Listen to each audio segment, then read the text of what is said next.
Glória a Deus. Vamos dar início, então, irmãos, a mais um culto de adoração ao nosso Deus.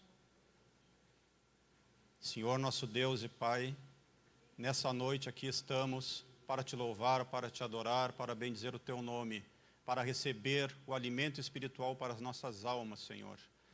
Ó, meu Deus, te agradecemos por cada irmão que aqui está, por aqueles que chegarão. E juntos oraremos por aqueles que não poderão estar aqui, Pai, seja qual for o motivo. Ó Senhor, também colocaremos a nossa comunidade em oração, a nossa cidade, o nosso estado, porque precisamos de Jesus. Ó Deus, Tu és bom, Tu és maravilhoso, e que nessa noite nós aqui, ao recebermos o alimento espiritual, saiamos fortalecidos para mais um dia que está por vir, Pai. Iniciaremos esse culto agora em nome do Teu Filho Jesus. Amém. Podem tomar assento. Convido a irmã para louvar ao Senhor com 2 hinos da harpa.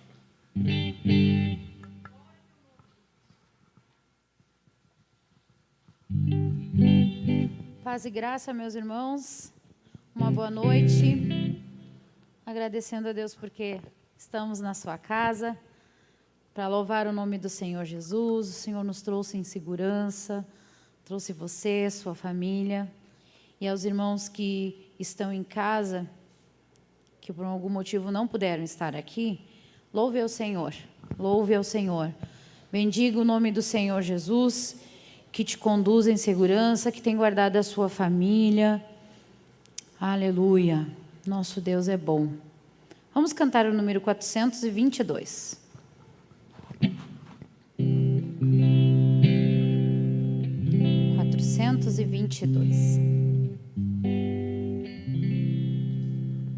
No céu não entra pecado, fadiga, tristeza nem dor, não há coração quebrantado, pois todos são cheios de amor.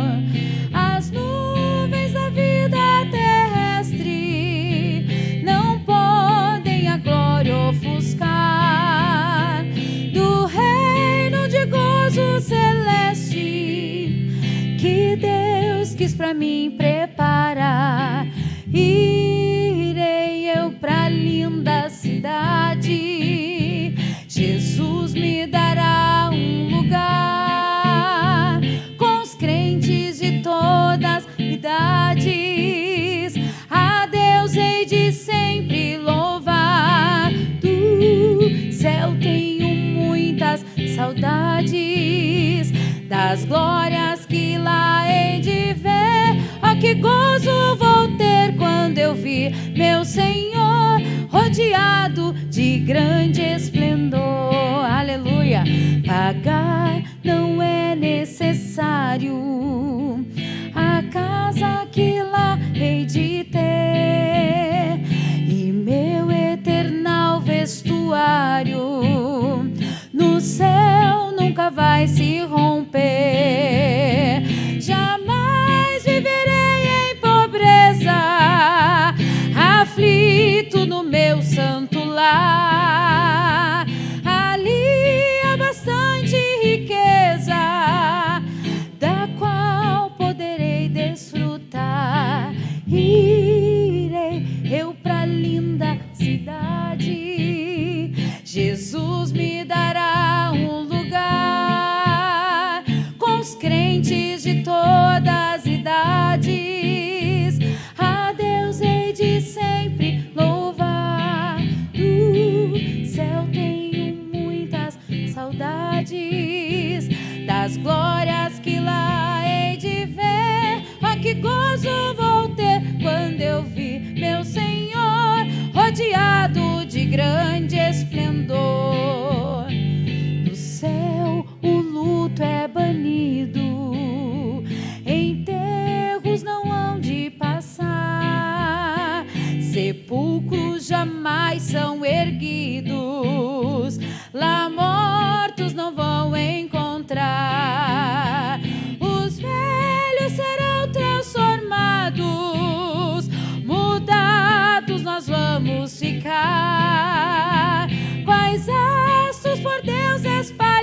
glorificados no céu para sempre brilhar. Irei eu pra linda cidade, Jesus me dará um lugar com os crentes de todas as idades.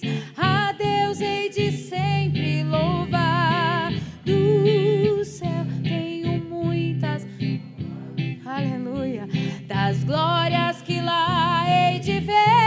Ah, que gozo vou ter quando eu vir meu Senhor rodeado de grande esplendor. Aleluia, aleluia. É 5, 7, 8. 5, 7, 8. Aleluia. Aleluia, é a nossa esperança, meus irmãos. Aleluia.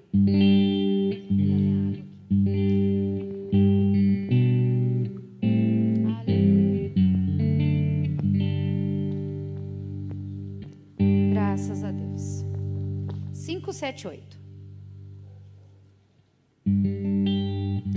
Essa canção nós cantamos bastante.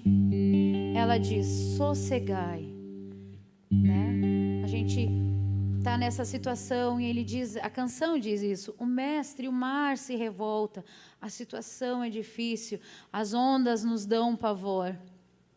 E aí no coro ela diz: fique quieto, sossegue, creia, o Senhor é soberano e tem cuidado de nós. Aleluia. O mestre, o mar se revolta, as ondas nos dão pavor, o céu se reveste de trevas, não temos um Salvador. Não se te dá que morramos, podes assim dormir, se a cada momento nós vemos sem prestes a submergir. Então as ondas atendem ao meu mandar, sossegai, seja o encapelado mar, a ira dos homens, o gênio do mal, tais águas não podem naufragar, que leva ao Senhor, Rei dos céus e mar, pois todos ouvem o meu mandar. Sossegai, sossegai, convosco estou para vos salvar. Sim, sossegai, mestre, na minha tristeza estou quase a sucumbir, a dor que perturba minha alma, ó, peço-te, vem banir de ondas do mal que me encobre. A 20 pergunta: quem me fará sair? Pereço sem ti, ó meu mestre, vem logo, vem me acudir. As ondas atendem ao meu mandar, sossegai,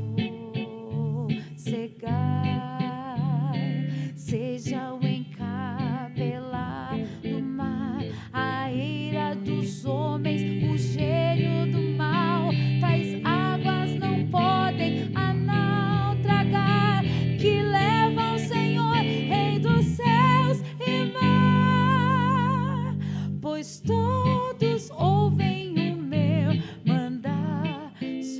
Sossegai, sossegai, convosco estou para vos salvar. Sim, sossegai,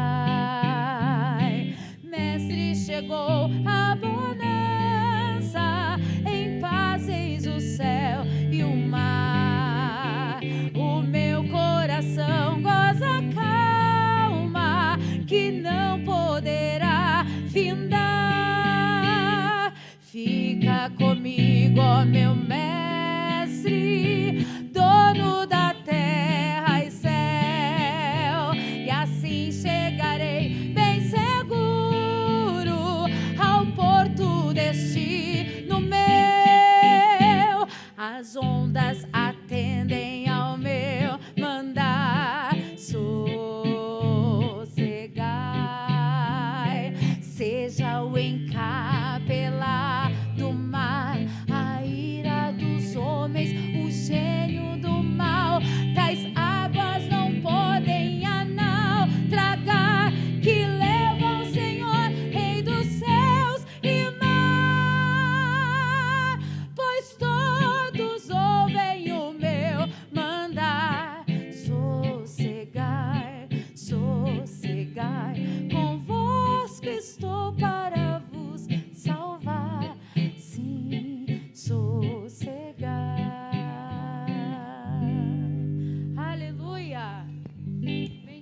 Glória a Deus.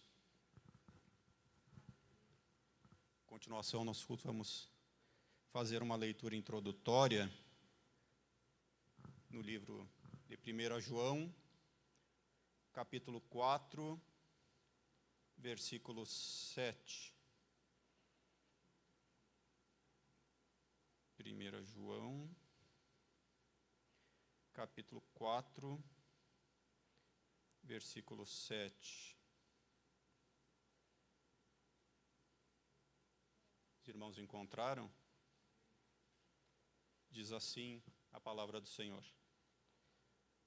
Amados, amemo-nos uns aos outros, pois o amor procede de Deus. Aquele que ama é nascido de Deus e conhece a Deus. Quem não ama não conhece a Deus, porque Deus é amor. Foi assim que Deus manifestou o seu amor entre nós. Enviou o seu Filho unigênito ao mundo para que pudéssemos viver por meio dele. Nisto consiste o amor. Não em que nós tenhamos amado a Deus, mas em que ele nos amou e enviou o seu Filho como propiciação pelos nossos pecados. Até aqui, amém. Vamos fazer uma oração. Os irmãos têm algum pedido de oração para ser feito? O irmão Paulo, a irmã aqui na frente. Todos nós temos um pedido a ser feito ao nosso Senhor. Vamos colocar então com fé esse pedido, que Ele vai estar trabalhando. Senhor nosso Deus e Pai, mais uma vez elevamos os nossos pensamentos a Ti. Senhor, cada um dos irmãos que aqui está tem um pedido, no mínimo, a ser feito, Pai. Ó Senhor, o Senhor conhece a cada um de nós e sabe o que precisamos. Que nessa noite, Pai, possa acontecer um milagre na vida de alguém, Pai. Ó Senhor, sabemos que o Senhor está trabalhando em cada um de nós e que Teu Espírito Santo nos dê paciência, nos dê entendimento do que o Senhor está fazendo nas nossas vidas. Ó Senhor, como é bom estar na Tua presença, como é bom Te louvar. Receba a nossa adoração, Pai, e nós aqui, com fé, esperamos o Teu agir nas nossas vidas. No nome santo de Jesus te agradeço. Amém. Podem tomar assento. Convidar a irmã Daniela para mais 2 hinos. E no segundo hino, convidar os irmãos para fazer a coleta dos dízimos e ofertas para a casa do Senhor. O irmão Reginaldo pode fazer esse serviço para nós. No segundo hino, amém. Meus irmãos, vamos nos pôr de pés? Hoje eu estou um pouquinho rouca, então se falhar a voz, como tem bastante gente aí, os irmãos cantam e a gente continua cantando e louvando ao Senhor Jesus. Aleluia. Vamos cantar Grande é o Senhor. Como a gente canta como se fosse a última vez, né? Então domingo eu cantei como se fosse a última vez, hoje eu estou rouca. Olha... mas né, meus irmãos, tem como falar de Jesus e não se emocionar? Não, né? Tem como cantar as maravilhas do Senhor e não se emocionar? Tem como a gente afastar o microfone aqui, que isso eu prometo, tá? Grande é o Senhor. Grande é o Senhor e muito digno de louvor. Na cidade do nosso Deus, seu santo monte, a alegria de toda a terra.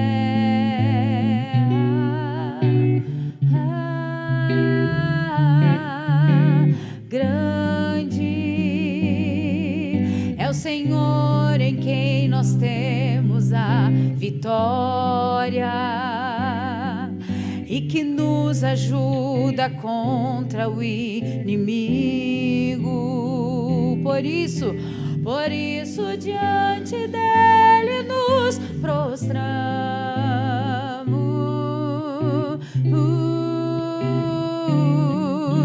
Queremos o teu nome engrandecer. aleluia, e agradecer-te por tua obra em nossas vidas. Confiamos em teu infinito amor, pois só tu és o Deus eterno sobre toda a terra e céu. Aleluia! Esse é o Deus que você serve. Grande é o Senhor e muito digno de louvor. Na cidade do nosso Deus, seu santo monte, Ele é o teu Senhor. Alegria de toda a terra.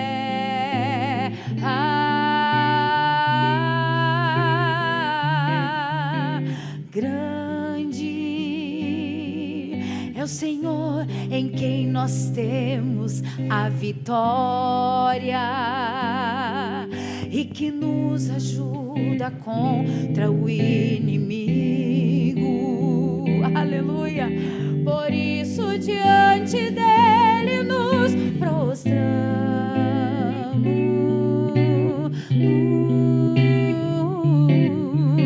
Queremos o teu nome engrandecer e agradecer-te por tua obra em nossas vidas. Confiamos em teu infinito amor, pois só tu és o Deus eterno sobre toda a terra e céus. Confiamos em teu infinito amor, pois só tu és o Deus eterno sobre toda a terra e céu. Aleluia. Irmão Reginaldo. Aleluia. Aleluia. Aleluia. Aleluia. Aleluia. Sejamos gratos com tudo que o Senhor já tem nos dado. Vamos continuar louvando ao Senhor Jesus? Deus está aqui. Aleluia. Vamos louvar ao Senhor? Deus está aqui. Aleluia. Tão certo como o ar que eu respiro, tão certo como a manhã que se levanta, tão certo como eu te falo e tu podes me ouvir. Deus está aqui, aleluia, tão certo como o ar que eu respiro, tão certo como a manhã que se levanta,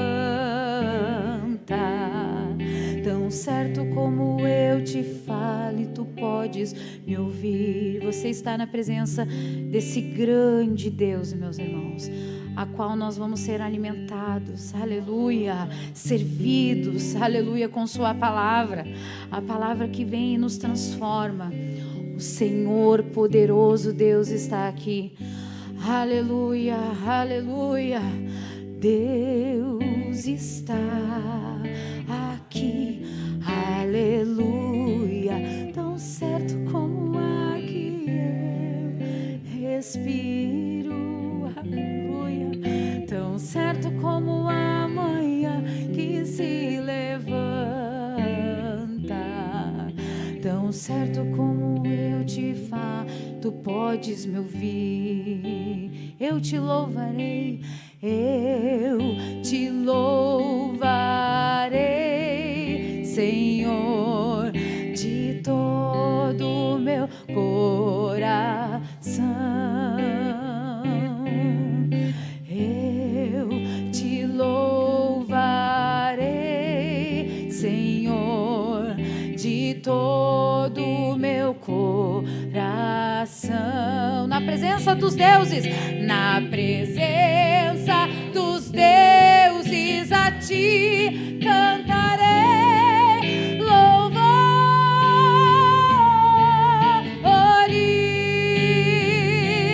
Na presença dos deuses, somente um cantarei louvores.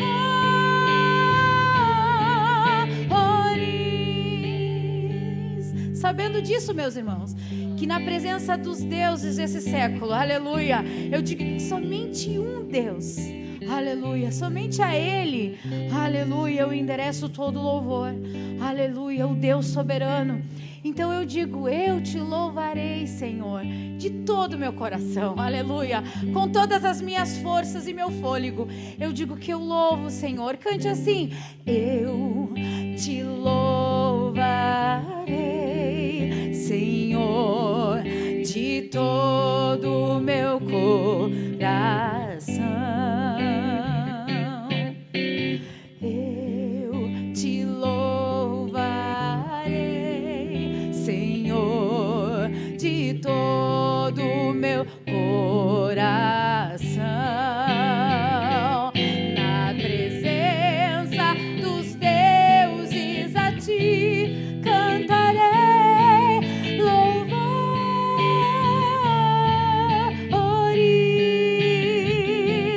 Na presença dos deuses, a ti cantarei louvores.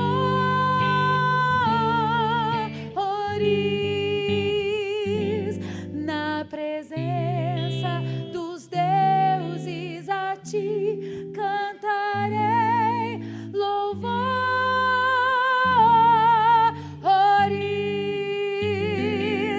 Na presença dos deuses, a ti cantarei louvores.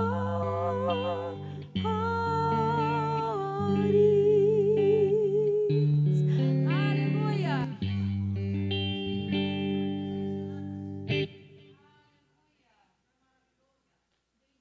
Glória a Deus, irmãos, podem tomar assento.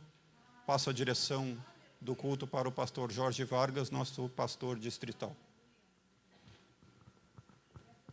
Obrigado. Paz do Senhor, meus irmãos. Estamos gratos a Deus por mais esta oportunidade que temos de estarmos aqui reunidos para louvar o Senhor e juntos meditar na palavra do Senhor. Hoje é um culto de estudo, de ensino, de reflexão sobre a palavra do Senhor. Vamos dar continuidade à exposição de Atos. Hoje, o evangelista Davi está com a incumbência de dar continuidade. Eu quero convidar os irmãos a serem evangelistas digitais. É um cargo novo que eu acabei de inventar. Porque, meus irmãos, toda vez que você compartilha, que você pega o link da nossa página e envia para os teus amigos, para os teus parentes, para pessoas que você conhece, você vai estar evangelizando esta pessoa através dos nossos cultos. Todos os nossos cultos de sábado, domingo e terça-feira estão gravados lá na página do Facebook e no nosso canal do YouTube. Então, convidar os irmãos a fazer isto. Às vezes nós recebemos tanta propaganda, vídeos de política, né, coisas sobre saúde. Essa pandemia, então, virou... Todo mundo hoje é um youtuber, todo mundo hoje é um marqueteiro digital. Por que não seremos um evangelista digital? Então, quero convidar os irmãos a fazer isto. Manda pelo teu grupo do WhatsApp da família o link do culto, para que mais pessoas assistam as palavras, os hinos como esse que nós cantamos aqui, com esta bela música. Carlos, parabéns, viu? Tá cada vez melhor, né? Deus te abençoe. Eu louvo a Deus pelos músicos que nós temos aqui, meus irmãos, de qualidade, profissionais da música mesmo, que sabem o que fazem. E nós louvamos a Deus porque temos talentos que prestam o culto com o melhor de si para o Senhor. Isto é maravilhoso. E nós temos hoje esses meios, Deus nos permitiu nesta pandemia que nós nos aperfeiçoasse, e o nosso canal de YouTube, as nossas lives aqui, estão de primeira qualidade, com áudio bom, com imagem boa. Então vamos divulgar isso, vamos levar a outras pessoas. Esses estudos que estão sendo ministrados aqui na terça-feira, com certeza vai edificar vidas. E nós podemos fazer isso, ser um multiplicador.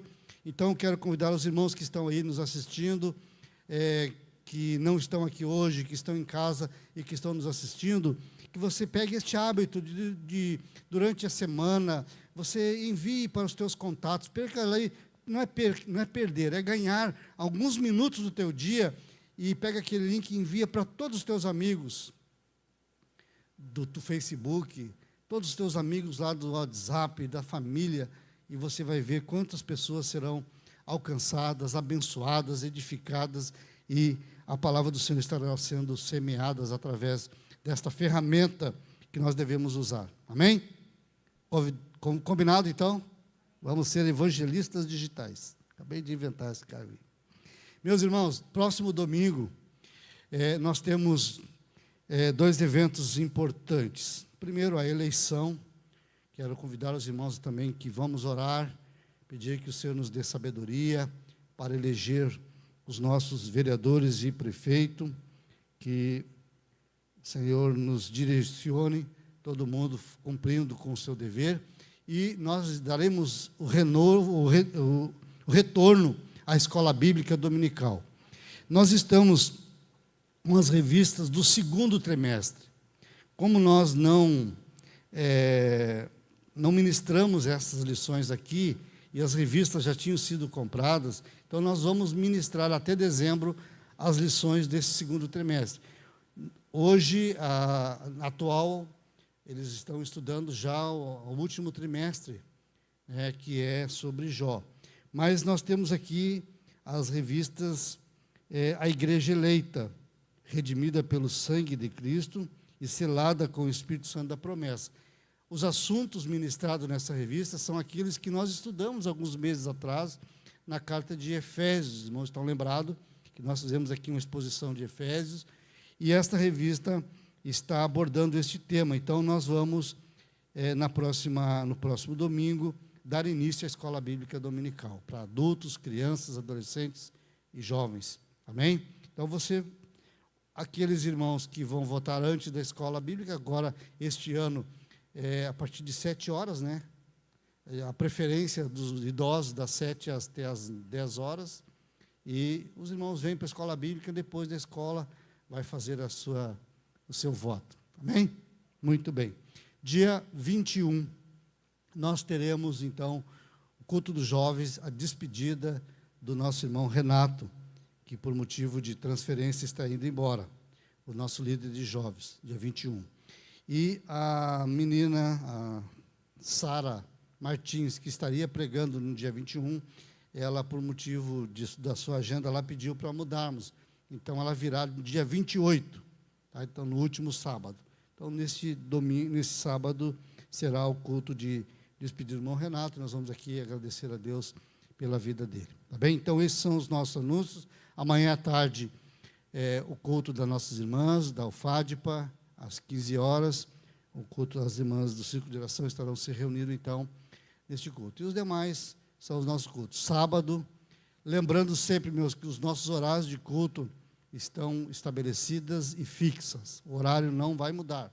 Então, sábado, às 19 horas, domingo também às 19 horas, e na terça-feira, por ser dia de semana, os irmãos trabalham, então nós fizemos início às 20 horas, tá bem? Então, esses são os nossos horários. Vamos colocar em pé, meus irmãos, vamos dirigir a Deus uma oração, e logo em seguida, então, vamos ouvir, meditar na palavra do Senhor. Vamos continuar orando pela nossa irmã Albertina, né? Ela está bem debilitada, a doença tem cada vez avançado mais, e nós sabemos que Deus está no controle da vida dela. O melhor de tudo é a decisão que ela tomou com Jesus. Se o Senhor levá-la, sabemos que ela estará melhor do que nós. Não é isso, né, Maivinha? Não é fácil para nós, familiares e amigos, sabermos que a nossa irmã está passando por esse momento tão difícil, mas vamos continuar orando por ela, né?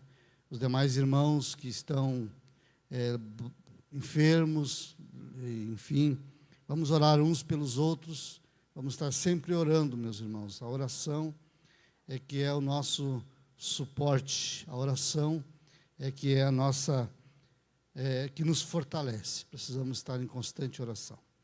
Querido Deus, amado Pai, te agradecemos, ó Senhor, por tuas bênçãos e misericórdia para com as nossas vidas.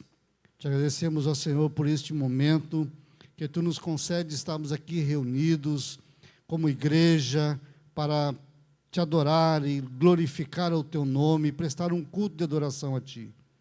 Senhor, agora em que o teu servo estará ministrando a tua palavra, usa-o em tuas mãos, fala conosco, Senhor, venha nos edificar, nos fortalecer pela tua poderosa palavra, pois ela, Senhor, é uma lâmina afiada, uma espada que dois gumes que corta, Senhor, e que nos coloca na direção que nós devemos caminhar. Por isso, Senhor, a tua palavra é que nos alimenta. A tua palavra, Senhor, é que nos conforta. A tua palavra, Senhor, é que nos exorta e que nos confronta diariamente. Nós oramos e te agradecemos, ó Pai, assim em nome de Jesus. Amém.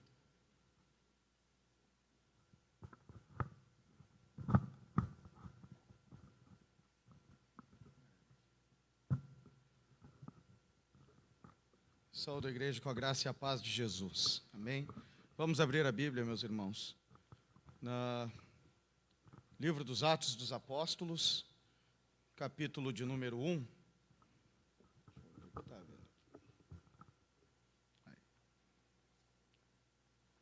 Atos dos Apóstolos, capítulo de número 1. E nós vamos fazer leitura nos primeiros 5 versículos. O pastor Jorge iniciou a introdução na semana passada.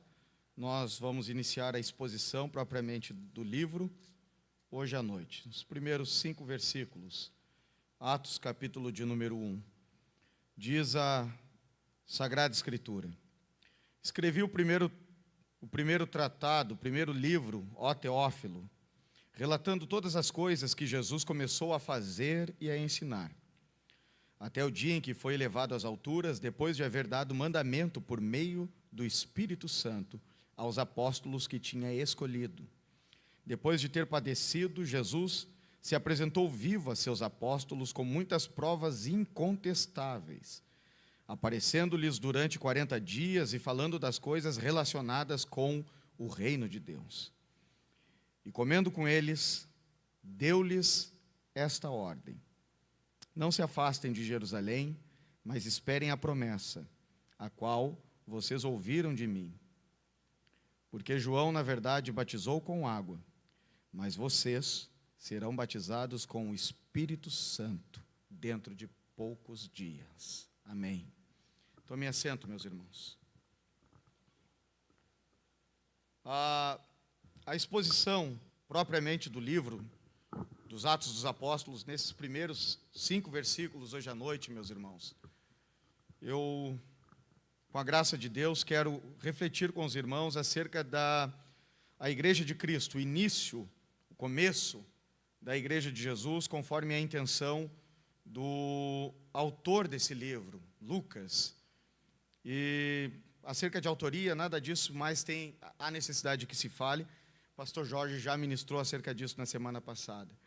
O que nós encontramos aqui, hoje à noite, diante de nós, no relato lucano, no relato de Lucas, ele vai nos apresentar que o conteúdo do seu relato tem por intenção falar de algo muito especial. E, em primeiro lugar, isso aqui vai realçar, ressaltar, trazer à tona a singularidade da fé cristã. A singularidade do cristianismo como expressão na história da humanidade. Por quê? Porque Lucas, ele escreve a Teófilo mas escreve com uma intenção clara. O conteúdo daquilo que ele está escrevendo baseia-se, diz Lucas, em tudo aquilo que Jesus começou a fazer e a ensinar. O que Lucas, na verdade, tem em mente quando usa essa expressão, começou a fazer e a ensinar? Qual é a intenção do evangelista quando ele, reportando-se, dirigindo-se a Teófilo, ele diz acerca daquilo que Jesus começou a fazer e a ensinar? Meus irmãos, o que está, de fato, na intenção do autor Lucas aqui, é deixar claro ao destinatário desse livro que a obra que Jesus realizou, ela não se concluiu de todo. A obra da redenção é uma obra cabal, é uma obra definitiva, mas a atuação de Jesus não está limitado àquilo que ele registrou no primeiro livro, no Evangelho de Lucas. Ele está dizendo, Jesus começou a fazer e a ensinar, mas ele também está dizendo, Jesus não parou de fazer e ensinar. É essa a intenção de Lucas. Quando ele usa essa expressão, ele está dizendo acerca de tudo aquilo que Jesus começou a fazer e ensinar até o dia em que foi recebido nas alturas, depois de ter dado mandamentos por meio do Espírito Santo. Bom, nós precisamos entender que Lucas, quando escreve o livro dos Atos dos Apóstolos, ele não tem em mente ficar enaltecendo o poder, a glória, a capacidade e a virtude de homem algum. Alguns homens vão receber destaque ao longo desse livro, mas há uma razão muito clara para que isso aconteça. É porque eles, na verdade, são instrumentos daquele que começou a fazer e a ensinar. Essa é a razão. Lucas está deixando muito claro a Teófilo, Jesus está vivo. Jesus está vivo. Essa é a mensagem da igreja. Essa é a mensagem que marca o cristianismo ao longo da sua história, na caminhada existencial, na caminhada histórica. É ter a certeza de que aquilo que está acontecendo hoje, meus irmãos, é tão somente o desdobramento daquilo que o Filho de Deus começou a fazer e a ensinar. Entender que a história da igreja está acontecendo e a história do mundo está se desenrolando, mas Deus não é um Deus e Cristo não é um Deus, um Redentor, um Salvador que está distante, que está alheio, como por exemplo os deístas, eles querem ensinar, dizendo que Deus ele criou o mundo, deu corda como num relógio e deixou a coisa funcionar. Lucas está dizendo não, o Deus da Bíblia, o Deus dos cristãos, Jesus de Nazaré, ele venceu a morte, mas ele não voltou ao céu e nos abandonou. A sua obra continua na terra, louvado seja o nome do Senhor. Ele é aquele que começou a fazer e a ensinar. E há uma distinção muito clara para Lucas aqui, entre o ministério terreno de Jesus, aquilo que Jesus faz enquanto encarnado, quando o Verbo se fez carne, aquele que habitou entre nós como homem, e aqui viveu, aqui cresceu, aqui viveu de uma forma santa, morreu, e ao terceiro dia ressuscitou, e foi assunto aos céus. Há uma clara distinção para Lucas, entre o ministério terreno de Jesus e o ministério espiritual de Cristo, que acontece como? Acontece por meio da atuação do Espírito Santo, intermediada,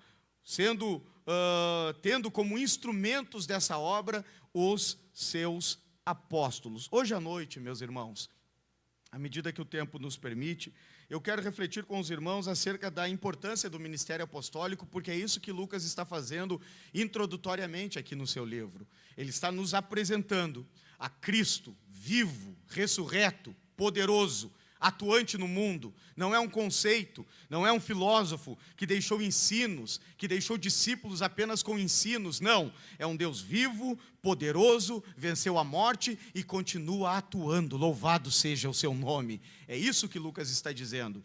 E ele está deixando muito claro que essa atuação, ela apenas muda a sua forma. Agora, a continuidade do ministério de Jesus, a continuidade da obra do Senhor Jesus se dá por meio do Espírito Santo, por intermédio dos seus apóstolos. Meus irmãos, isso é consolador e maravilhoso. Por quê? Porque nós temos a absoluta certeza de que, como igreja de Jesus e discípulos de Jesus, nós estamos sendo conduzidos pela mão de um Deus vivo, vivo, vivo. O Cristo que nós adoramos essa noite, o Cristo para quem nós cantamos louvores essa noite, Ele está vivo e no meio do seu povo. Jesus está vivo. E por que eu digo isso? Eu digo isso porque Lucas faz questão de nos dizer isso. Eu digo isso porque a igreja, em todos os tempos, em todas as eras, quando se esqueceu disso, quis virar uma estrutura de poder para ter segurança. A segurança da igreja não está nas suas estruturas, ainda que elas sejam importantes e tenham finalidades, propósitos específicos.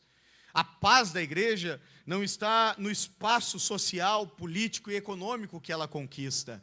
A segurança e a paz da igreja está na certeza de que aquele que nos redimiu venceu a morte e está vivo conosco, louvado seja o seu nome.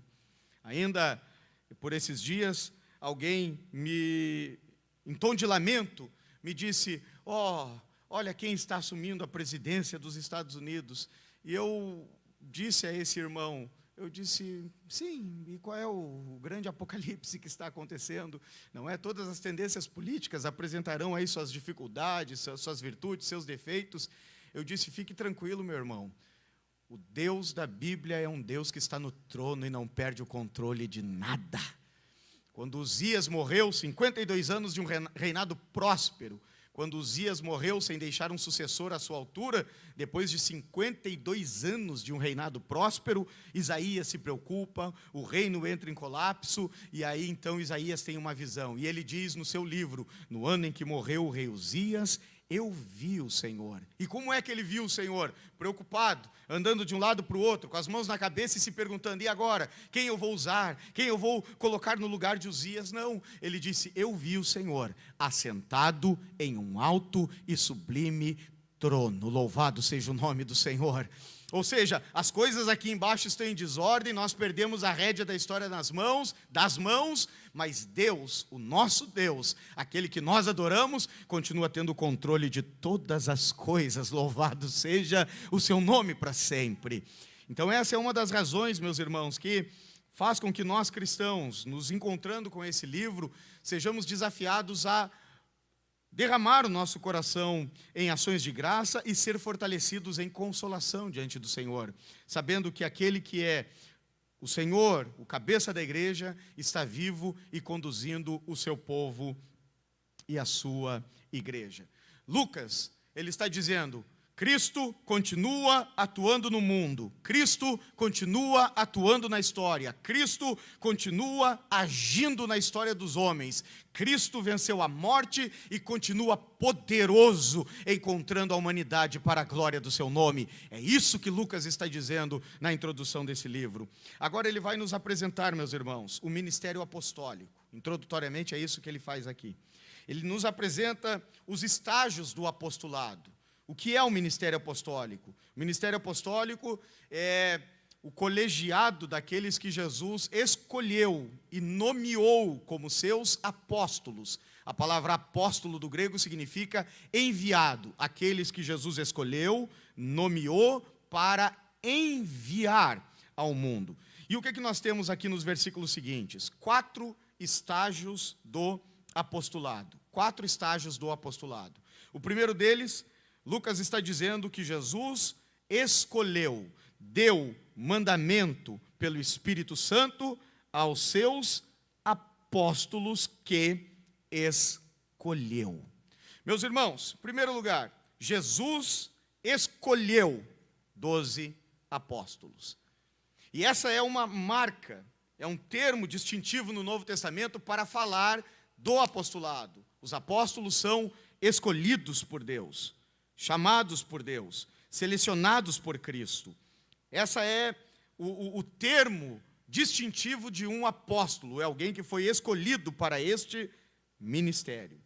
Essa é a razão pela qual, depois da morte de Judas, nós podemos dizer que Matias, ele foi um apóstolo.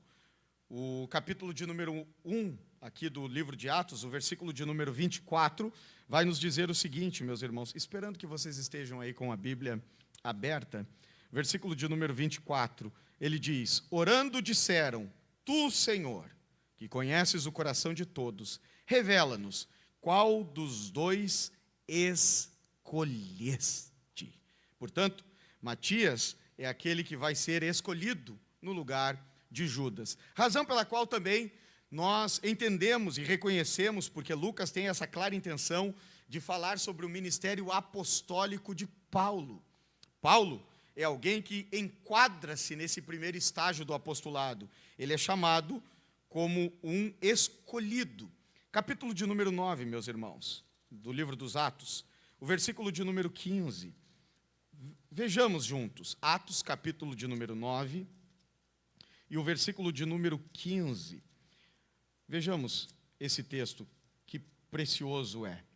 Diz assim: mas o Senhor disse a Ananias, vá, porque este quem? Paulo, Saulo, à época, porque este é para mim um instrumento escolhido para levar o meu nome diante dos gentios e reis, bem como diante dos filhos de Israel. Capítulo de número 22, meus irmãos, vamos fazer leitura também, os versículos de número 14 e 15. Agora o próprio Paulo está dando testemunho da sua chamada, da sua vocação. E no capítulo de número 22, nos versículos de número 14 e 15, ele diz: então ele disse, o Deus de nossos pais escolheu você de antemão para conhecer a vontade dele, ver o justo e ouvir a voz dele, porque você terá de dar testemunho dele diante de todos, anunciando as coisas que você tem visto e ouvido. Isso é Paulo dizendo que foi escolhido. Então essa é a primeira característica, a escolha de Deus, a escolha de Deus. O segundo estágio do apostolado, meus irmãos, é a revelação de Jesus a eles. Jesus escolhe apóstolos e se revela a eles. Nós não vamos fazer o exame de todos os textos bíblicos, eu vou apenas citar, mas lembremos-nos aqui do Evangelho de Mateus, quando Jesus está contando a parábola do semeador, capítulo de número 13, se não me trai a memória, e depois de contar a parábola do semeador, diz Mateus, relatando o seu evangelho, que ele falava em parábolas para que, vendo, não vissem, ouvindo, não ouvissem. E é interessante que os seus apóstolos perguntam a ele, o que essas coisas quer dizer? Aí Jesus revela, explica a eles o que significa a parábola do semeador. Esses apóstolos, eles recebem revelação do próprio Jesus acerca dos seus ensinos e mais, acerca do seu ser. Esses apóstolos têm o privilégio singular de, em um momento, Mateus capítulo 17, no Monte Tabor, em que Pedro, Tiago e João estão no monte com Jesus, eles têm o privilégio de ver Jesus ser transfigurado como o sol do meio-dia. Eles viram isso. Pedro, depois na sua carta, vai dizer, as minhas mãos tocaram o verbo da vida, eu vi a glória dele. Ele está falando exatamente desse momento. Eles, os apóstolos, viram Jesus andar por sobre o mar. Eles acompanharam e carregaram cestos multiplicados de pães e peixes, que alimentaram por 2 vezes homens e mulheres. Na primeira, 4.000 homens, fora mulheres e crianças. Na segunda, 5.000 homens, fora mulheres e crianças. Esses apóstolos caminharam com Jesus, acompanharam o seu ministério e também testificaram da sua morte e são testemunhas da sua ressurreição. Jesus se revelou a eles. Paulo, ele é classificado, é entendido, recebido, acolhido pela igreja cristã como um apóstolo, porque ele também testificou, vivenciou a experiência do Cristo ressuscitado. Não andou como os 12, mas também teve uma experiência com o Jesus ressuscitado. Quando Paulo, no caminho de Damasco, eu sei que eu posso estar assim, chovendo um pouco no molhado, porque a maioria de vocês todos conhece o relato bíblico, mas como está sendo filmado, alguém talvez que em contato com essa exposição, que não esteja familiarizado, precisa conhecer. Saulo de Tarso, quando está perseguindo a igreja na estrada de Damasco, o Cristo ressuscitado aparece a ele. E quando a glória do Cristo ressuscitado se revela a ele, ele cai, reconhece a autoridade que tem diante de si e diz: Senhor, quem tu és? E o Jesus ressuscitado, o Cristo ressuscitado, o Filho de Deus, o Verbo da vida, diz a ele: eu sou Jesus a quem tu persegues. Aleluia! Depois da conversão de Saulo, ele tem encontros com o próprio Senhor. Em um momento em que ele está profundamente aflito, o próprio Senhor se revela, se manifesta, aparece a Saulo. Paulo, na carta aos Coríntios, ele vai dizer, quando está instruindo a igreja acerca da ceia do Senhor, ele está dizendo: porque eu recebi do Senhor o que também vos ensinei. Saulo está dizendo: o Cristo ressuscitado me revelou a sua vontade. Aleluia! Terceira característica, ou terceiro estágio do apostolado: Jesus os enviou, Jesus os comissionou. Nós temos claro testemunho da Escritura, onde Jesus ordena os seus discípulos, os seus apóstolos, e os envia ao mundo. E o quarto estágio do apostolado: Jesus prometeu-lhes o Espírito Santo, dizendo: fiquem na cidade, não saiam de Jerusalém. Lucas, capítulo de número 24, versículo 49. Não saiam de Jerusalém até que do alto sejam revestidos de poder. Ou seja, vocês não farão essa missão, vocês não cumprirão a minha vontade, vocês não se levantarão nesse mundo para falar do meu nome, dependendo da força de vocês, da capacidade intelectual de vocês, das estratégias de vocês. Vocês não executarão essa missão no poder, na capacidade de vocês. Vocês receberão poder do Espírito Santo para fazer essa missão. Aleluia! Aleluia! Aleluia, louvado seja o nome do Senhor. Portanto, meus irmãos, e é isso que essa noite eu quero me deter com os irmãos, nós precisamos entender que esses 4 estágios do apostolado, ainda que em alguma medida, é claro que todos nós, os discípulos de Jesus, também podemos dizer que Ele nos escolheu, que Ele se revelou a nós, que Ele nos comissionou e que Ele também nos prometeu o Espírito Santo. Todavia, meus irmãos, todavia, há uma singularidade no ministério apostólico. Mesmo assim, não é esse o privilégio geral de que Lucas está tratando aqui. Aqui, Lucas está falando das qualificações específicas e especiais de ser uma testemunha ocular do Jesus histórico, receber uma autorização e uma comissão de Jesus para falar em seu nome e possuir o poder do Espírito de Jesus para lhe inspirar o ensino, a Escritura. A princípio, foi através destes homens, de forma única, singular. Eles foram qualificados. Jesus continuou a fazer e a ensinar. E é a eles que Lucas deseja nos apresentar nesse primeiro momento. Lucas está dizendo: a obra do Cristo ressuscitado continua por meio dos seus apóstolos. E, meus irmãos, os versículos que nós lemos aqui até o versículo de número 5 vai nos apresentar a singularidade do ministério apostólico. Em primeiro lugar, o apostolado, ele tem entre nós um destaque para os cristãos. Há um lugar de importância especial. Nós estamos estudando o livro de Atos e nós não podemos deixar de passar por isso. O ministério apostólico tem um lugar singular para nós cristãos. Por quê? Em primeiro lugar, porque os apóstolos são o fundamento doutrinário da igreja. E eu vou pedir que vocês essa noite repitam isso. Pode ser, meus irmãos? Eu estou olhando para alguns de vocês assim, e à medida que eu estou falando, alguns estão com uma carinha meio cansada. Então eu vou convidá-los a participar um pouquinho comigo aqui hoje à noite, ok? Então, em primeiro lugar, os apóstolos são fundamento doutrinário. Eu vou pedir que vocês repitam comigo fundamento doutrinário, ao som de 2, ok? 1, 2, fundamento doutrinário. Ó, o ensaio ficou Maravilhoso. Agora vai valendo, ok? 1, 2, fundamento doutrinário. É por isso que o ministério apostólico ele recebe uma singularidade. Porque os apóstolos, eles são fundamento doutrinário da igreja cristã. Vamos ler alguns textos bíblicos, meus irmãos? Atos, capítulo de número 2. O versículo de número 42. Atos, capítulo de número 2, o versículo de número 42. Olha o que diz a Escritura Sagrada.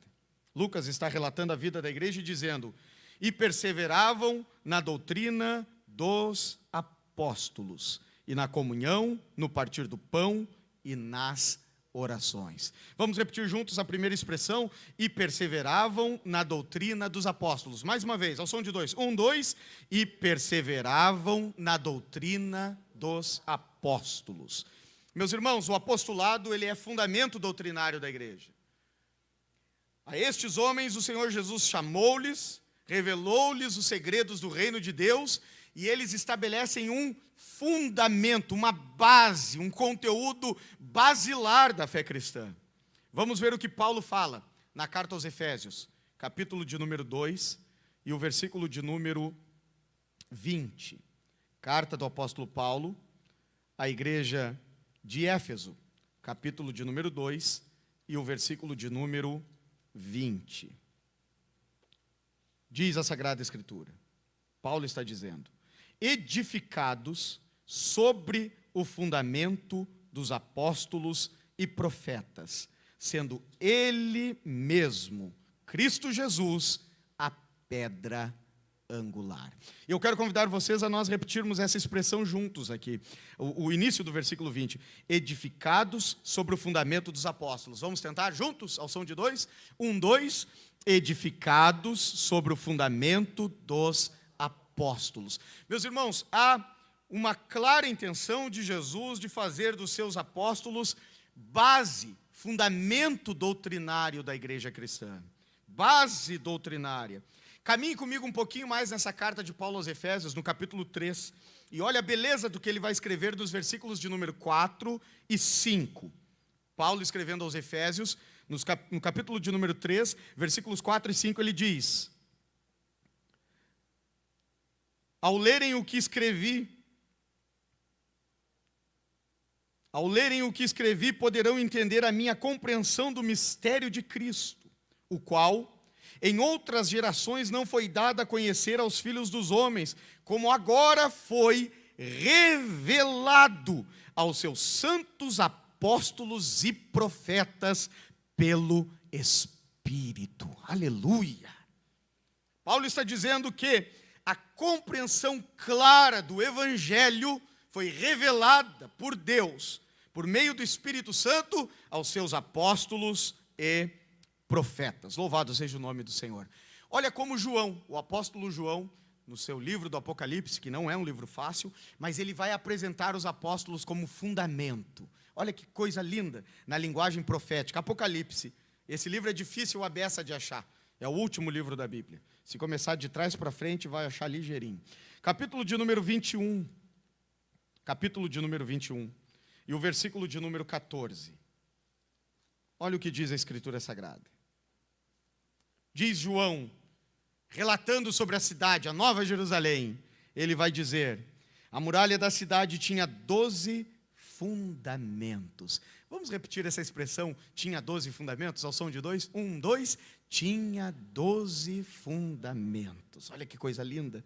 E sobre estes, os fundamentos, estavam 12 nomes, que são os apóstolos do Cordeiro. Aleluia.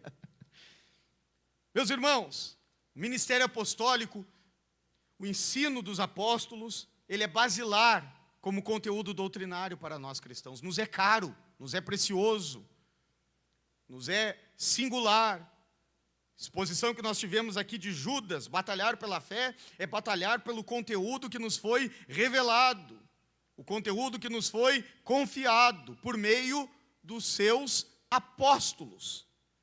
Agora alguém vai estar se perguntando o seguinte: De forma prática, irmão Davi, o que significa ser um fundamento doutrinário? Ou vocês não estão se perguntando, ou talvez alguém está se perguntando. Interessante isso, glória a Deus, aleluia. Mas assim, na prática, o que é ser um fundamento doutrinário? Ser um fundamento doutrinário é ser um intérprete autoritativo. Um intérprete autoritativo. O intérprete autoritativo é aquele que define o que as coisas significam. É aquele que tem a autoridade para dizer, isso significa isso. É fazer a comparação e definir os termos. Os apóstolos, eles são intérpretes autoritativos. Por quê? Porque eles receberam de Jesus essa graça do Espírito Santo. Aquilo que eles testificaram em Jesus, eles continuaram por ação do próprio Espírito Santo. Nós vamos agora, esses rápidos minutos aqui, e eu não vou começar a atormentar a alma de vocês com aquilo que os pregadores geralmente fazem. Eu já vou terminar. Não é? Senão, aí começa a gerar uma ansiedade. Daqui a pouco os irmãos estão orando. Jesus, né, dá graça para o teu servo terminar. Não é isso. Mas agora nós vamos entrar, meus irmãos, em algo muito, muito singular para a fé cristã, que é entender o que é o ministério apostólico. Portanto, ser um intérprete autoritativo é alguém que tem a autoridade de interpretar a Escritura, de ir ao Antigo Testamento e dizer o que Oséias disse é isso, de ir ao Antigo Testamento e dizer o que Isaías estava querendo dizer é isso, o que Joel profetizou está se cumprindo agora, é isso que está acontecendo. Isso é ser um intérprete autoritativo. E em primeiro lugar, Jesus foi um intérprete autoritativo. Jesus foi um intérprete autoritativo. E eu quero convidá-los a nós lermos juntos, examinarmos isso na Escritura hoje à noite. Em primeiro lugar, Jesus, ele demonstra a sua autoridade interpretativa na sinagoga. Lucas, capítulo de número 4. Vamos ler, meus irmãos. Lucas, capítulo de número 4. Os versículos de número 14 a 21.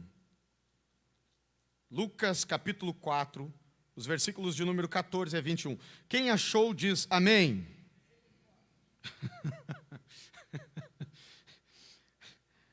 Versículo 14 diz: então Jesus, no poder do Espírito Santo, aleluia, voltou para a Galileia, e a sua fama correu por toda aquela região, e ensinava na sinagoga, sendo elogiado por todos. Jesus foi para Nazaré, onde havia sido criado. Num sábado, entrou na sinagoga, segundo o seu costume, e levantou-se para ler. Então, lhe deram o livro do profeta Isaías, e ele abriu o livro, achou o lugar onde está escrito: o Espírito do Senhor está sobre mim, porque ele me ungiu para evangelizar os pobres, enviou-me para proclamar libertação aos cativos e a restauração de vista aos cegos, para pôr em liberdade os oprimidos e a proclamar o ano aceitável do Senhor. Tendo fechado o livro, Jesus o devolveu ao assistente e assentou-se. Todos na sinagoga tinham os olhos fixos nele. Então Jesus começou a dizer: hoje, aleluia, hoje se cumpriu a escritura que vocês acabaram de ouvir. Aleluia. Jesus está dizendo: o que Isaías profetizou está se cumprindo agora diante de vocês. Isso é ser um intérprete autoritativo. Ele está dizendo: a profecia de Isaías significa o meu ministério. Aleluia! Isso é ser um intérprete autoritativo. É por isso que nos evangelhos nós ouvimos a seguinte expressão: e Jesus falava como quem tendo autoridade e não como os fariseus, porque os religiosos tinham uma autoridade terceirizada, delegada. Jesus falava com a autoridade de alguém que era a Escritura cumprindo-se na história para a glória do nome de Deus. Aleluia! Aleluia! Vamos observar, meus irmãos, Jesus sendo intérprete autoritativo nos seus ensinos aos discípulos. Eu convido vocês a lerem Lucas, capítulo de número 22, o versículo de número 37. Olha que coisa maravilhosa. Lucas, capítulo de número 22, versículo de número 37. Eu vou pedir que você fique com a sua atenção redobrada, porque esse é um conteúdo que nós não estamos tão familiarizados assim em ouvir. Lucas, capítulo de número 22 e o versículo 37. Quem achou diz amém. Pois eu lhes digo que é preciso que se cumpra em mim o que está escrito. Ele foi contado com os malfeitores. Jesus está dizendo aos discípulos, a escritura do Antigo Testamento precisa se cumprir em mim. Ele está interpretando de forma autoritativa o texto do Antigo Testamento. Vamos um pouquinho mais para frente, capítulo de número 24. E agora é lindo demais. Os versículos de número 25 ao versículo de número 27. Olha o que Jesus faz com Cleopas e o seu companheiro decepcionados e fujão. Versículo de número 25 diz assim: então ele lhes disse: como vocês são insensatos e demoram, tardios, para crer em tudo que os profetas disseram. Versículo 26. Não é verdade que o Cristo tinha de sofrer e entrar na sua glória? E aí vem o versículo de número 27. Olha que coisa maravilhosa. E começando por Moisés e todos os profetas, explicou-lhes o que constava a respeito dele em todas as Escrituras. Aleluia! Jesus abre as Escrituras aos seus discípulos e diz: tudo que está aqui apontava para mim, louvado seja o seu nome. É por isso que Jesus causava um frisson nos religiosos. E nós vamos ver isso. O ensino público de Jesus causava esses alvoroços porque Jesus era um intérprete autoritativo. Ele dizia, a Escritura está falando de mim. Vamos analisar juntos 2 textos no Evangelho de João. E eu tenho mais 15 minutos, no máximo. João, capítulo de número 5, meus irmãos. O versículo de número 59. Evangelho segundo escreveu João. Capítulo de número 5. Versículo de número... 59 não.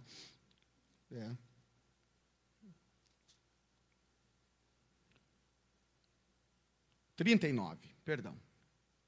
Versículo de número 39.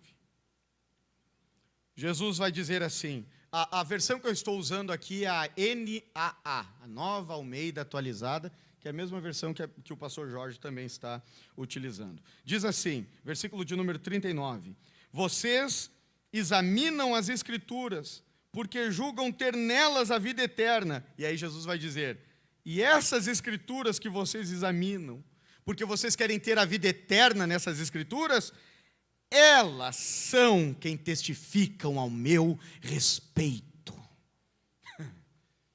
Jesus olha para os fariseus, os doutores da lei, e diz, mas vocês viveram uma vida toda estudando a Escritura? É porque, na verdade, e agora não querem me aceitar, tudo que vocês estudaram aponta para mim, louvado seja o nome do Senhor. Jesus era um intérprete autoritativo da Escritura. Meus irmãos, isso transborda nos evangelhos. Se vocês lerem os evangelhos, isso aqui é a rodo que acontece nos evangelhos. Mas eu vou pegar um outro fato aqui muito singular, de assustar. Capítulo 8 do Evangelho de João. Olha só o que Jesus faz agora. Sendo um intérprete autoritativo. Capítulo 8 do Evangelho de João. Os versículos de número 56 ao 58. Agora sim. Versículo de número 56 ao versículo de número 58. Diz a Sagrada Escritura: Abraão, o pai de vocês, alegrou-se por ver o meu dia. Ele viu esse dia e ficou alegre. Aí os fariseus entraram em crise. Então os judeus lhe perguntaram: você não tem nem 50 anos e viu Abraão? Jesus respondeu: em verdade lhes digo, que antes que Abraão existisse, eu sou. Aleluia. Agora, leiam o versículo seguinte, olha a reação. Então pegaram pedras para atirar nele, mas Jesus se ocultou e saiu do meio deles. O que aconteceu? Jesus está dizendo a eles, antes que Abraão existisse, eu sou. Meus irmãos, quando Jesus usa essa expressão, dá um choque na cabeça dos fariseus. Por quê? Porque a expressão que Jesus usa aqui é uma expressão sagrada. É uma expressão que tem uma singularidade para a fé judaica. O eu sou é Yahvé, aquele que existe por si mesmo. Yahvé, Jeová. Esse nome é o nome, para os judeus, é o nome singular. É o nome da aliança, é o nome do pacto. Tanto é que os judeus ortodoxos até hoje não pronunciam Yahvé em hebraico. Eles usam a expressão Hashem em hebraico, o nome. Quando eles vão reportar-se ao tetragrama, ao nome sagrado, eles não pronunciam. Eles usam a expressão hebraica Hashem, o nome. Jesus, quando responde a eles, diz: olha, Abraão, o pai de vocês, ele viu o meu dia e se alegrou. Aí eles disseram: mas tu não tem nem 30 anos, como é que Abraão te viu? Aí ele diz: antes que Abraão existisse, ego eimi, Yahvé, eu sou, eu existo por mim mesmo. Essa noite eu quero convidar você a adorar a Jesus de Nazaré, porque aquele que nos sustenta com a sua forte mão é aquele que existe por si mesmo. Ele é o alfa, ele é o ômega, ele é o princípio e ele é o fim de todas as coisas. Louvado seja o seu nome para sempre. Aleluia, aleluia. Meus irmãos, esse ministério é outorgado aos apóstolos, Eu não vou fazer a verificação de todos os textos com vocês aqui hoje à noite, mas Mateus, todo o Novo Testamento, nada mais é do que a interpretação do Antigo Testamento à luz da pessoa e obra de Jesus. Eu vou repetir. Todo o Novo Testamento, de Mateus a Apocalipse, nada mais é do que a interpretação do Antigo Testamento à luz da pessoa e da obra de Jesus de Nazaré. É apenas isso.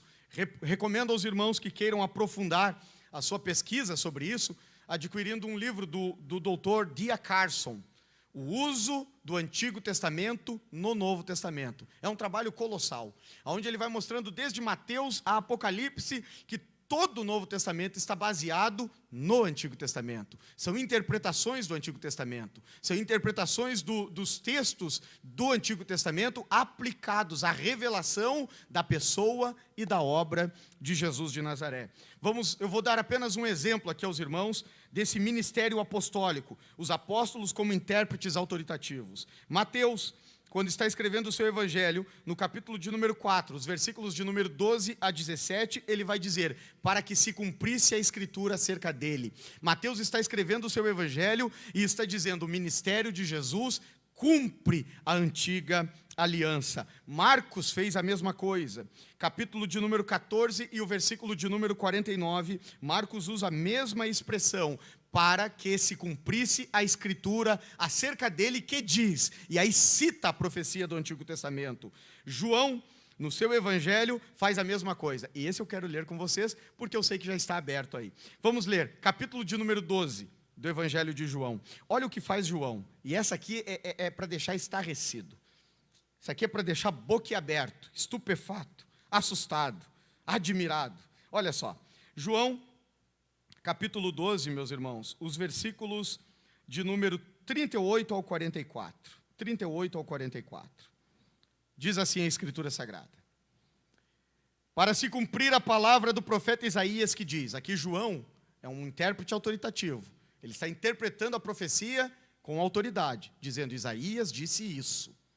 Para que se cumprisse a palavra do profeta Isaías que diz: Senhor, quem creu em nossa pregação? E a quem foi revelado o braço do Senhor? Por isso, não podiam crer, porque Isaías disse ainda: cegou os olhos deles, e endureceu-lhes o coração, para que não vejam com os olhos, nem entendam com o coração, e se convertam, e sejam por mim curados. Isaías disse isso, porque viu a glória dele, e falou a respeito dele. O que João está dizendo? A glória que Isaías disse que viu, quando da sua chamada, era a glória de Jesus de Nazaré. Aleluia, aleluia. Isaías está dizendo, ele viu a glória de Jesus, por isso disse o que disse, louvado seja o seu nome. Nós vamos ver o apóstolo Pedro também fazendo a mesma coisa, Atos capítulo 3, versículos de número 17 ao versículo de número 19. Não vou ler, apenas citar, mencionar. Depois os irmãos que queiram os textos, a gente pode fazer o envio. Paulo, o apóstolo Paulo, ele trabalha no mesmo sentido. Colossenses capítulo 2, versículo de número 17, Paulo ele está dizendo: os sábados, as cerimônias, os rituais do Antigo Testamento são sombra de uma realidade maior, mas o corpo é de Cristo. Ou seja, nós precisamos entender o Antigo Testamento a partir da pessoa e obra de Jesus Cristo. Muito bem, essa é a singularidade do ministério apostólico. E a composição do Novo Testamento é o ensino, é a doutrina que nós temos, a partir dessa graça dada aos apóstolos de Jesus. Portanto, meus irmãos, nenhum de nós tem a autorização, a autoridade para acrescentar qualquer ensino àquilo que nos foi revelado. Sempre que a igreja cristã abandona o ensino dos apóstolos, ela foge ao seu propósito original.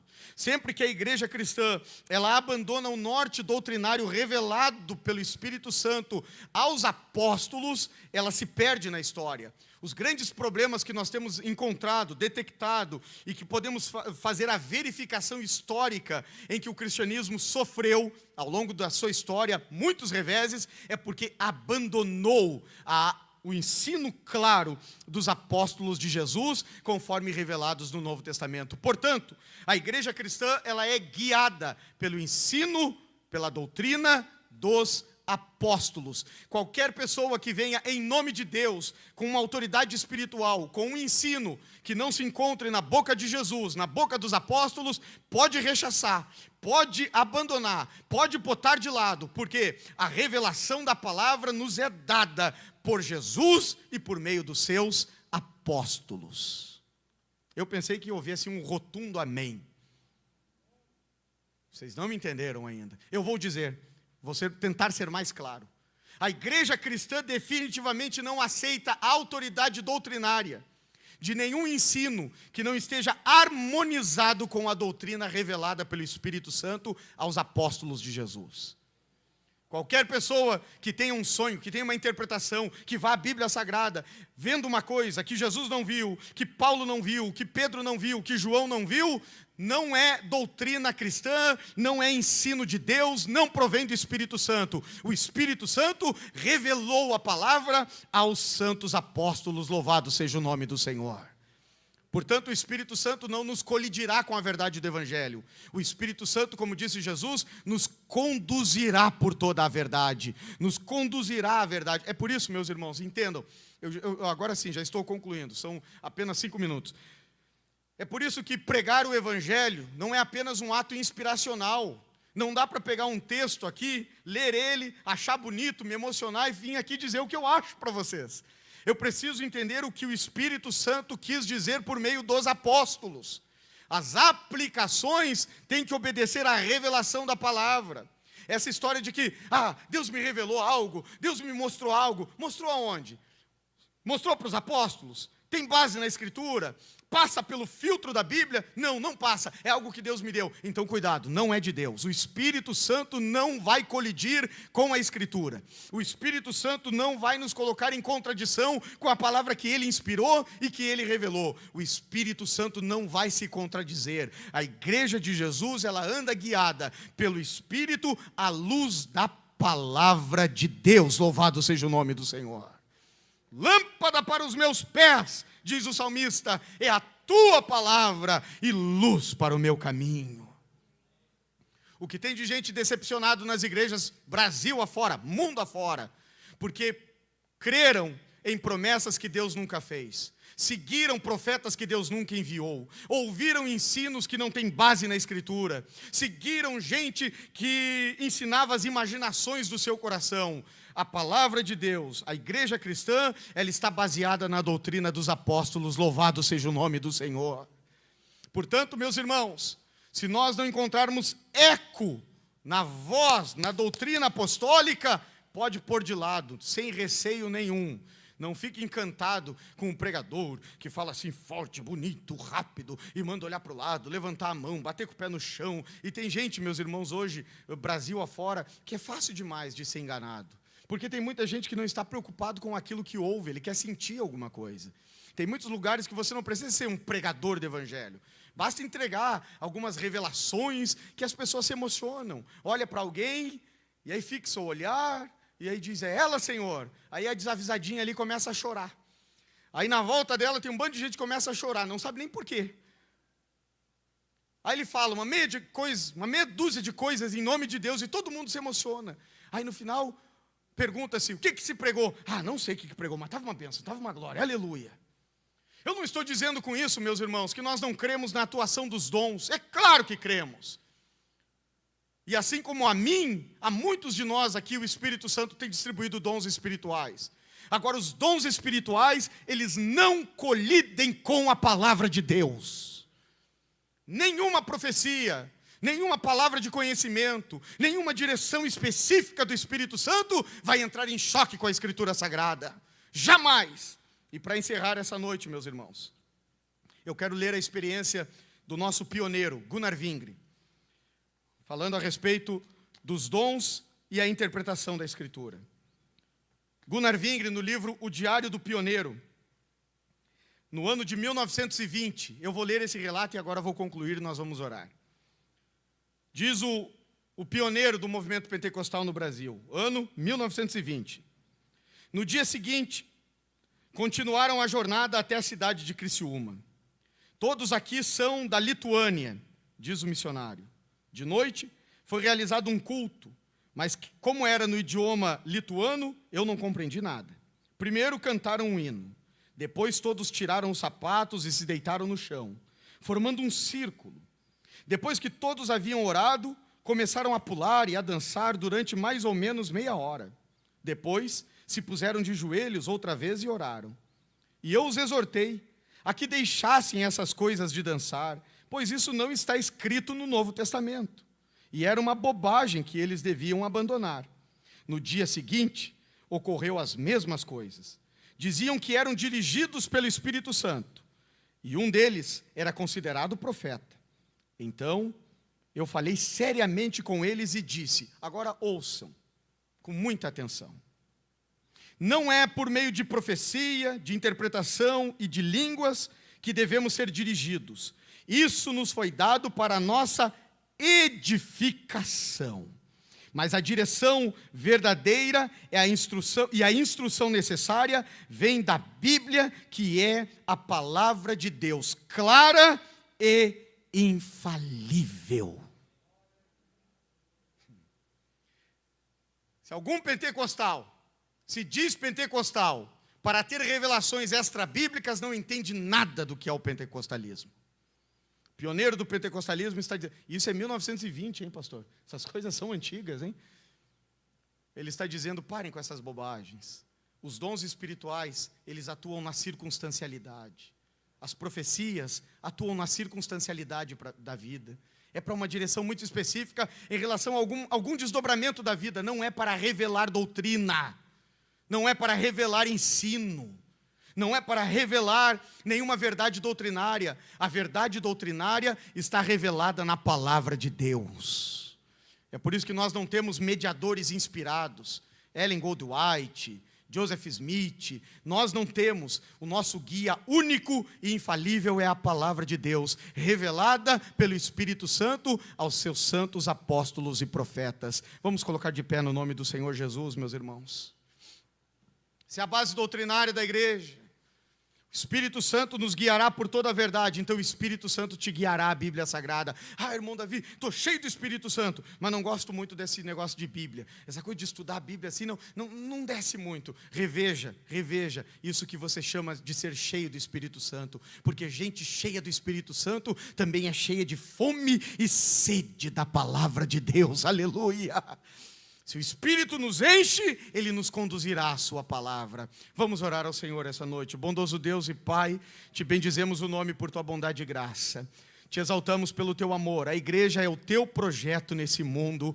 E o Senhor instituiu os apóstolos como fundamento doutrinário. Revelou a eles a tua palavra. Os iluminou. Revelou a eles os segredos do teu coração. E isso nos foi comunicado. A nós cabe o dever de sermos fiéis ao ensino apostólico e pregar a tua palavra, e falar do teu nome, e anunciar o teu amor e a tua misericórdia. Essa noite te peço, meu Senhor, que a tua palavra, como uma semente poderosa, caia em boa terra e produza frutos para a glória do teu nome. Essa noite, meu Senhor, que a tua palavra ministrada, o ensino, a reflexão produza vida em nossa vida, reverência para com o ensino apostólico, amor pela palavra revelada, desejo por conhecer a tua palavra, meu Senhor. Guarda-nos no teu amor, livra-nos do mal, guarda-nos na luz da tua palavra. Oro essa noite, Pai, pedindo que seja assim, no nome poderoso do Senhor Jesus. Amém e amém. O povo de Deus pode dizer amém? Que o amor de Deus, nosso Pai, a graça do Senhor Jesus e a bendita comunhão do Espírito Santo seja com todo o povo de Deus hoje e sempre. Amém.